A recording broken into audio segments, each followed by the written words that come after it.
Kisah Mbah Sadiman dan Hutan Banyu Soco. Di sebuah desa kecil di kaki pegunungan di Kabupaten Wonogiri, Jawa Tengah, hidup seorang pria tua yang rendah hati bernama Mbah Sadiman. Pria sederhana ini, yang usianya sudah lebih dari 70 tahun, tak pernah menyangka bahwa ia akan menjadi simbol perjuangan lingkungan yang diakui banyak orang. Sekitar awal tahun 1990-an, daerah Wonogiri dilanda kekeringan yang cukup parah. Hutan-hutan di perbukitan Banyu Soco yang terletak di sekitar tempat tinggal Mbah Sadiman semakin tandus akibat penebangan pohon liar dan perambahan hutan. Hutan-hutan yang dulu hijau kini gersang, dan aliran sungai kecil yang biasanya menjadi sumber air bagi penduduk sekitar pun mulai mengering. Setiap musim kemarau, warga desa mengalami kesulitan mendapatkan air, bahkan untuk kebutuhan sehari-hari. Mbah Sadiman merasakan betapa gentingnya situasi ini, dan ia tahu bahwa jika hal ini terus dibiarkan, anak cucu mereka akan semakin kesulitan. Dalam diam, ia merenungkan apa yang bisa ia lakukan untuk mengatasi masalah ini. Ia bukan pejabat, bukan pengusaha, dan tidak memiliki harta berlimpah, namun ia memiliki keyakinan bahwa sesuatu harus dilakukan. Awal perjuangan, pada suatu hari, Mbah Sadiman memutuskan untuk menanam pohon di bukit-bukit yang gundul itu. Ia memilih pohon beringin, sebuah pohon yang ia yakini mampu menjaga kelembaban tanah dengan akar-akar yang dalam dan kuat, serta mampu menyimpan cadangan air.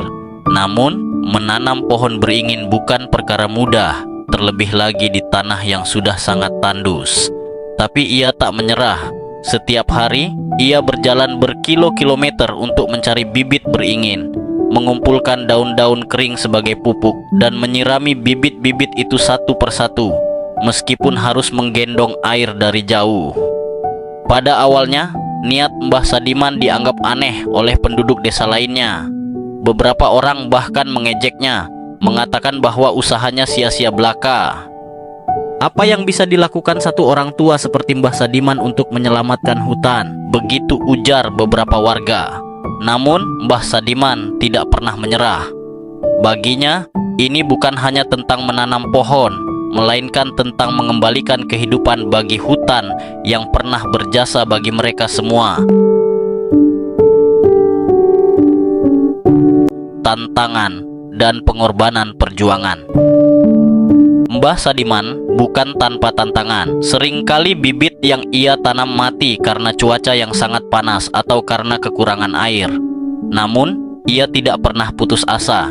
Jika bibit yang ia tanam mati, ia akan mencari bibit lain dan mencoba lagi. Semua upaya ini ia lakukan tanpa meminta imbalan atau bantuan dari orang lain.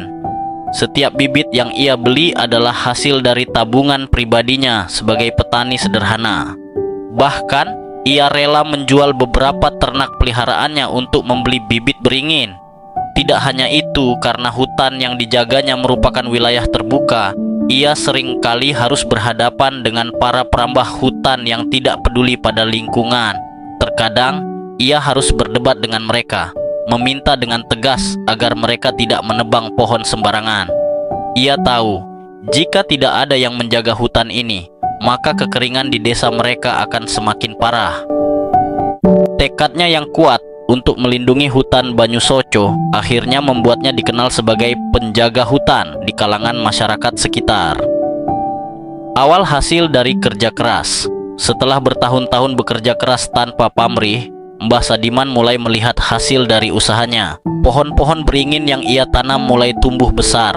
Akar-akarnya menghunjam dalam ke tanah, menahan tanah dari longsor dan menyimpan air hujan. Sungai-sungai kecil yang mengering kini mulai mengalir kembali, memberikan sumber air yang sangat berharga bagi warga desa. Di musim kemarau, warga desa tidak lagi kesulitan mendapatkan air seperti dulu. Kini, ada sumber air yang mengalir dari hutan, cukup untuk memenuhi kebutuhan sehari-hari mereka. Melihat perubahan ini, beberapa warga mulai tergerak untuk membantu. Mereka menyadari bahwa apa yang dilakukan Mbah Sadiman bukanlah pekerjaan sia-sia. Dengan bimbingannya, beberapa pemuda desa mulai ikut menanam pohon di perbukitan. Dukungan dari warga ini semakin membuat Mbah Sadiman bersemangat. Perlahan tapi pasti, hutan Banyusoko mulai hijau kembali, seolah memberi kehidupan baru bagi desa tersebut. Pengakuan dan inspirasi. Setelah puluhan tahun bekerja dalam sunyi, nama Mbah Sadiman mulai dikenal luas, bukan hanya di desa tempat tinggalnya, tapi juga di kalangan yang lebih luas. Berbagai media mulai meliput kisahnya, dan ia mendapat julukan sebagai pahlawan hutan Banyusoco. Para pegiat lingkungan, pemerintah daerah, hingga masyarakat dari daerah lain mulai terinspirasi oleh keteguhan hatinya. Kini, banyak pihak yang mendukung upaya konservasi hutan di Banyusoco. Pemerintah setempat mulai memberikan dukungan dengan menyediakan bibit pohon dan melibatkan warga dalam upaya pelestarian lingkungan. Para aktivis lingkungan sering menggunakan kisah Mbah Sadiman sebagai contoh bagaimana satu orang bisa membawa perubahan besar. Warisan dan pelajaran dari Mbah Sadiman telah mengajarkan bahwa kita tidak harus memiliki kekuasaan atau kekayaan untuk bisa melindungi alam. Ia menunjukkan bahwa ketulusan, keuletan, dan kesabaran bisa memberikan dampak yang besar bagi lingkungan dan generasi mendatang. Melalui perjuangannya, ia mengingatkan kita bahwa alam harus dijaga, bukan hanya untuk kepentingan kita saat ini, tapi juga untuk anak cucu kita di masa depan. Kini, hutan Banyusoco menjadi simbol harapan dan ketekunan. Kisah Mbah Sadiman menginspirasi banyak orang, tidak hanya di Indonesia, tapi juga di seluruh dunia, untuk memulai langkah kecil dalam menjaga lingkungan mereka. Ia adalah bukti nyata bahwa satu orang bisa membuat perubahan besar jika memiliki tekad dan cinta terhadap alam. Pesan moral dari kisah Mbah Sadiman adalah ketulusan dan keikhlasan dalam berbuat baik. Mbah Sadiman bekerja tanpa pamrih untuk kebaikan lingkungan dan masyarakat. Ia rela berkorban dan tak meminta imbalan, hanya demi melihat desanya kembali hijau. Perjuangan tidak pernah sia-sia.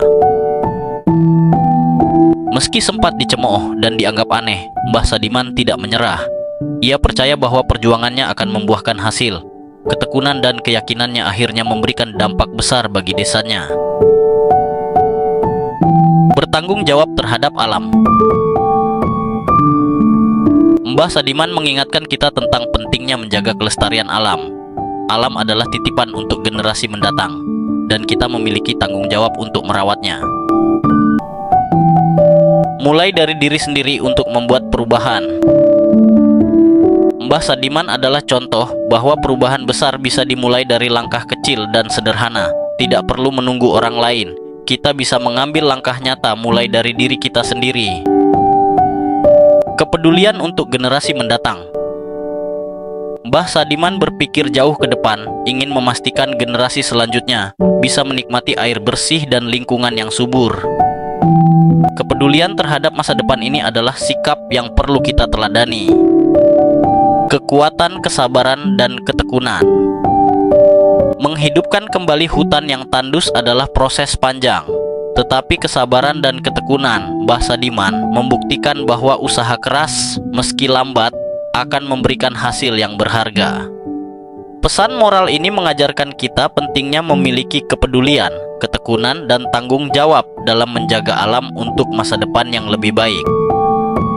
Terima kasih sudah menyimak cerita ini. Jangan lupa like, subscribe, dan share sebanyak-banyaknya. Bye-bye. Sampai jumpa di video berikutnya.